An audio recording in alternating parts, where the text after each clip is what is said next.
Salut à tous, bienvenue sur Cher Fitness. Alors aujourd'hui sur mon Instagram, je vous ai demandé si vous voulez que je parle un petit peu de mes entraînements et de mon alimentation.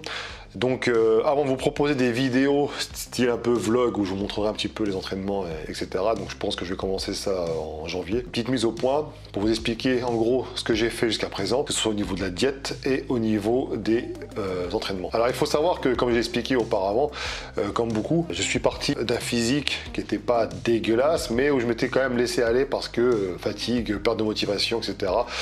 Enchaîner des prépas, enchaîner comme ça des entraînements non-stop quasiment. Tout un ensemble en fait de facteurs qui ont fait que j'étais un petit peu moins assidu, bien que je tenais quand même ma diète, on va dire à 80%, mais bon, je faisais quand même plaisir et donc ça s'est retrouvé sur mon physique, etc. De plus, moins de motivation, ce que beaucoup d'entre vous avez connu ou connaissez encore actuellement. Moi, c'était passager et je me suis dit, il faut que je m'en prenne en main. Donc évidemment, comme vous avez pu le suivre en vidéo, je le fais maintenant seul parce que j'ai arrêté la collaboration avec mon ami Arnaud Plaisant. L'idée encore une fois, c'est pas de chercher à copier ou à donner une espèce de modèle de programme pour vous, c'est juste vous montrer comment moi je fais pour me gérer tout simplement. Parce que souvent on me posait la question, on me disait mais avec qui t'es coach ou alors t'as de l'expérience, etc. et pourquoi tu te gères pas tout seul. Donc j'ai expliqué maintes fois les raisons pour lesquelles j'avais pris un préparateur et j'en démords pas. De toute façon, si vous voulez faire la compétition, je pense que c'est plus que recommandé, même un coach, parce que au moins ça vous oblige à être plus assidu puisque vous avez des comptes à rendre, et de deux, ça permet aussi d'avoir un regard plus objectif sur vous-même. Ce que j'ai fait jusqu'à présent, c'est très simple. J'ai fait un split classique et j'ai testé différents types d'exercices en fait pour voir un petit peu où ce que j'en étais, parce que jusqu'à présent quand tu travailles comme ça avec Arnaud, ce qu'on a fait c'est qu'on avait des principes d'intensification qui faisaient que je travaillais avec beaucoup de volume d'entraînement, beaucoup de séries, donc beaucoup de répétitions, donc des charges forcément diminuées. Bon, c'était pas des charges de fillette comme je le rappelle assez souvent, parce que c'est vrai que si je fais des répétitions par exemple en développé couché halter à 35 kg, si je fais je sais pas moi 5 séries de 20 reps avec 45 secondes de récup, forcément que pas beaucoup de gens vont pouvoir réussir à le faire. Là, j'ai voulu me revenir un petit peu à la source, à la base, parce que j'avais besoin de motivation supplémentaire, j'avais besoin de m'amuser à l'entraînement. Ce que j'ai fait, c'est très simple. Quand c'est le jour des pecs, par exemple, eh bien, je faisais un exercice classique en lourd, donc du développé couché tout simplement. J'ai cherché à augmenter mes poids au fil des semaines. Donc c'est ce que j'ai fait. J'ai pas cherché à faire des records, j'ai pas cherché non plus à monter très vite. Comme l'avait rappelé Gundy, on en avait parlé en aparté. C'est vrai qu'on est tenté tout de suite de reprendre des charges, etc. Mais en fait, je me suis dit qu'il fallait faire ça progressivement. Il fallait pas faire ça au détriment de la technique. Il fallait pas. Et en plus de cela, quand tu sais au fil du temps, en fait, tu sais focus vraiment sur une partie de ton corps que tu veux travailler. Eh bien, si tu sens plus les épaules ou autre chose, c'est pas bon et donc du coup tu essaies de te réajuster, ce qui est très difficile quand tu prends des poids très élevés. À chaque fois mes entraînements c'est la même chose, c'est à dire que je prenais un exercice lourd, ensuite je travaillais un exercice beaucoup plus léger, parfois je faisais l'inverse, la pré-fatigue. Par exemple je voulais faire de l'écarté à la poulie ou écarté halter, ça pouvait être la pré-fatigue, mais bon, ce que je préférais faire quand même c'est intégrer un exercice lourd, un exercice d'isolation entre les deux, un autre exercice un peu moins lourd, donc là en l'occurrence c'est de développer un kiné, et puis histoire de vraiment travailler sous tous les angles. Donc je faisais comme ça 4-5 exercices, et puis parfois ce que j'aime bien faire en fait, c'est rajouter un exercice style isolation. Je travaillais vraiment la congestion, ça pouvait me permettre de récupérer un peu plus facilement. Par exemple si je sentais encore des courbatures à un muscle, et bien je travaillais en fait à la congestion comme ça, des séries longues, ou alors des fois ça peut aussi être intéressant pour ceux qui ont des points faibles. Donc ça je vous invite à aller revoir évidemment les principes d'entraînement que vous pouvez retrouver dans la méthode de Lavier 2 et 3. Je faisais une fois les pecs, une fois le dos, épaules et les jambes. Ça a été pour moi une phase de test parce que j'ai pu retenter d'autres exercices, style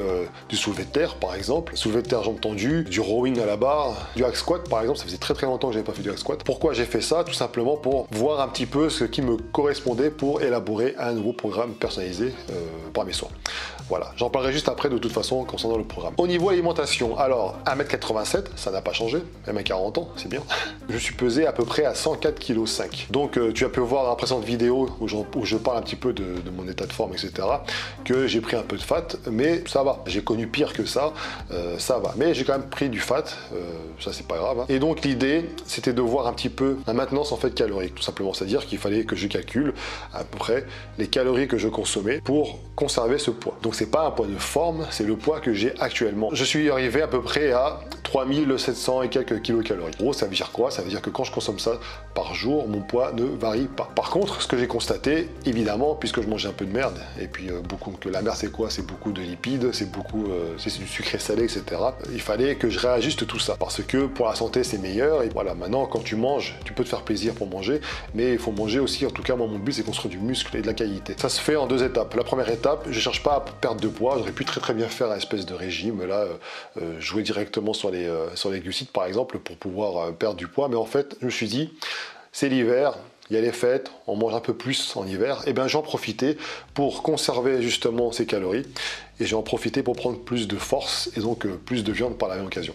Donc ce que j'ai fait simplement, c'est que j'ai calculé donc, les macronutriments, donc les macronutriments, protéines, glucides, lipides, c'est ce que je fais avec tous mes élèves quasiment, et en gros, j'ai constaté que j'étais très élevé en lipides. Donc c'est pas une mauvaise chose, hein, les lipides, on peut en avoir beaucoup, ça dépend ce que tu veux faire, en fait, tout simplement. En tout cas, moi, me concernant, je sais que les lipides, c'est facile pour augmenter les calories. Les lipides, je vous rappelle qu'un gramme de lipides, c'est 9 kilocalories. C'est 2 fois plus à peu près que les glucides et les protéines. Donc, si tu veux augmenter tes calories, tu peux augmenter les lipides. Si ce sont de bonnes graisses, franchement, voilà, c'est idéal. Mais en tout cas, moi, le but, c'était pas ça. Moi, le but, c'était vraiment de baisser mes lipides et d'en profiter pour augmenter mes glucides. Comme ça me fournissait un peu plus d'énergie pour les entraînements. Et en fait, c'est ce que j'ai constaté. C'est-à-dire qu'au fil du temps, meilleure forme, à l'entraînement c'était pareil, meilleure congestion. Et puis voilà, donc du coup, petit à petit, mon corps se réadapte, etc.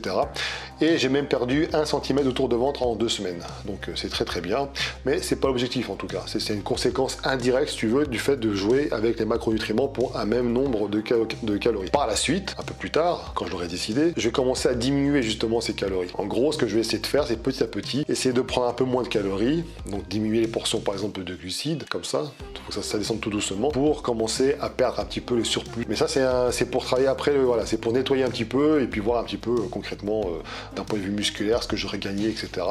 Et puis c'est là qu'on va pouvoir commencer à travailler un peu plus sur certains détails. Là, j'ai fait des feedbacks avec Michael Gundil, j'en suis arrivé à la conclusion suivante. Ce que je vais faire, j'hésitais en fait à faire du PPL, etc. Donc pull push leg, hein, pour ceux qui ne connaissent pas. Ce que je vais faire, c'est simple. Je vais prendre un groupe musculaire, je vais prendre un exercice de base pour ce groupe musculaire là. Donc en général c'est polyarticulaire, et je vais travailler lourd. Ensuite, une fois que je suis cramé, que je peux plus parce que je verrai que je n'arriverai plus à soulever la charge, c'est là que je vais faire intervenir un principe très simple. Je vais travailler un exercice d'isolation, et ensuite je passerai un muscle antagoniste, par exemple, je passerai sur le dos. Alors ça pourrait ressembler à ça, j'ai pas encore mon programme actuellement, mais tu vois, je t'en parlerai quand je l'aurai établi, mais ça pourrait être très bien développé couché, tout simplement, en premier exercice. Ensuite, j'aime bien faire les écartés à la poulie, puis par la suite, je vais faire un rowing, tout simplement. Donc là, ça va travailler l'épaisseur, et ainsi de suite. Voilà, j'intégrerai plusieurs exercices donc, dans une séance, et au fil du temps que la séance se déroule, forcément, je vais m'attarder sur des muscles de plus en plus petits, parce que c'est très difficile de garder une même intensité, même force, etc. tout au long de la séance. Tu peux pas t'amuser à soulever du lourd toute la séance, comme ça c'est pas possible. Donc il faut faire ça intelligemment. Je travaillerai les muscles 2 fois par semaine, c'est-à-dire que la séance numéro 2, ce que je ferai, c'est que je travaillerai encore les pecs avec un exercice style, ça sera peut-être incliné cette fois-ci, et puis le dos, je travaillerai plutôt à la largeur, donc des tractions, du tirage, peu importe, enfin voilà. En tout cas, à chaque séance, j'essaierai de prendre en force et donc d'augmenter les charges dans l'exercice principal, et le reste c'est vraiment pour finir le muscle concerné, et on verra ce que ça va donner par la suite. Pour les cuisses, ça sera un peu différent. Les cuisses, ça sera toujours pareil, ça sera 2 séances par semaine. La première séance, ça sera focus par exemple sur les quadris et les mollets, et la seconde séance, ça sera plutôt ischio-fessier. C'est pas pour autant qu'à la séance numéro 1, je vais pas bosser les ischios, sauf qu'en fait la séance 1, je vais travailler en lourd par exemple les quadris, et je travaillerai un peu plus léger, en série plus longue, les ischios. Et après la séance numéro 2, je ferai l'inverse, tout simplement, avec un exercice de base, style soulevé de terre jambes tendues par exemple pour les ischios. Donc tu vois un petit peu le principe, j'invente rien, c'est vrai que c'est quelque chose que j'avais testé quand j'avais eu la méthode de Lavier 2, c'est quelque chose qui marche très bien aussi pour mes élèves, et en fait ce qui permet de travailler en gros tous les muscles 2 fois par semaine. C'est ce qui, je pense, va bien convenir. Et alors si je constate qu'effectivement j'ai du mal à récupérer, parce que ça c'est possible aussi, ce que je ferai, c'est que je vais adapter en gros. Donc changer un programme, tu le fais pour te motiver, ce que j'ai fait par exemple là, tu vois, j'ai fait un programme où je montais mes charges, etc. Je m'amusais en fait simplement, sans me blesser, sans faire travailler l'ego non plus, parce que voilà, tu changes ton programme aussi parce que tu constates que c'est peut-être pas forcément adapté. Alors dans le choix des exercices, c'est très simple, on a une panoplie incroyable d'exercices, des variantes, etc. Donc l'idée c'est de trouver ce qui correspond le mieux à sa morpho-anatomie. Tu vois, par exemple au niveau des jambes, j'ai des tibias qui sont assez longs, etc. Donc pour le squat par exemple, ça sera un petit peu délicat, donc j'ai adapté en fonction évidemment de ma morpho, et surtout j'ai envie de te dire, de ma mobilité et surtout au niveau de ma sensation. Prochainement, je vais vous proposer justement de me suivre lors d'un entraînement. Je filmerai ça pour voir ce que ça donne. Et puis je vous montrerai au fur et à mesure voilà, mon évolution. Alors pas toutes les semaines, pas toutes les... Mais bon, au moins une fois par mois, j'essaierai de vous montrer tout cela. Parce que déjà, ça me permettra de me motiver, moi aussi de ne pas lâcher. Puisque j'aurai des comptes à rendre. Avant c'était à un coach, maintenant ce sera à vous finalement. Comme ça, après on pourra tester différents types d'entraînement par la suite, pourquoi pas, sur une période donnée pour voir un petit peu ce que ça donne. Et moi, ça me permet aussi de tester certaines choses, certains exercices, certains principes d'entraînement pour par la suite les faire à mes élèves tout simplement. Si tu ne ressens pas les effets d'un programme sur toi, si tu ne les connais pas, par exemple si un coach n'a jamais fait de sèche, comment peut-il faire une sèche à quelqu'un? Être exigeant avec lui s'il ne connaît pas lui-même ce que ça peut provoquer, tu vois.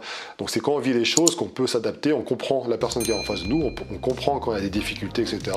parce qu'on les a vécues et donc on adapte, voilà. Si tu as des questions par rapport à tout ça, n'hésite pas dans les commentaires, ça sert à ça. Sans prise de tête, je te partagerai voilà, un petit peu les entraînements, parce qu'après tout c'est le principe de la chaîne de musculation, hein. C'est ce que j'ai toujours dit, il n'y a plus qu'à. Que voilà, donc je t'en parlerai plus en détail, je t'invite aussi à me suivre sur Instagram, parce que bien souvent je poste justement en story parfois mes entraînements. Je peux aussi vous donner des idées parfois par rapport à ce que je peux faire. C'est ça le but du jeu finalement.